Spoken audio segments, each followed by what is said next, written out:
अबे ओ मलाउन, तीनों मजहब भूल चुका है क्या? नमाज के वक्त सामने से नहीं गुजरा करते, तुझे इतना भी याद नहीं?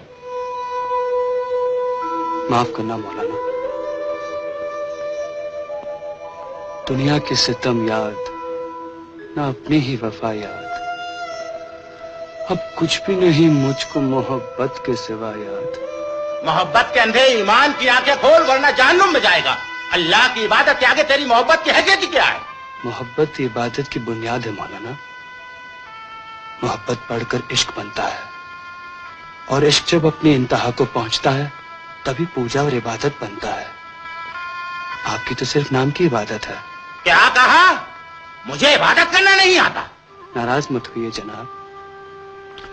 जब लैला के इश्क में मुझे इतना भी होश न था कोई नमाज पढ़ता है, तो लैला को बनाने वाले की इबादत में आपको ये होश कैसे रहा कोई सामने से गुजर गया? सही इबादत बहुत मुश्किल है हुजूर। सर हो सजदे में मगर दिल में हो दुनिया का ख्याल, ये इबादत है तो फिर अपनी मोहब्बत ही भरी। ठहरो बेटे, ठीक कहते, अल्लाह मुझे माफ करे। आज तुम्हारी मोहब्बत ने मुझे इबादत का सलीका सिखा दिया।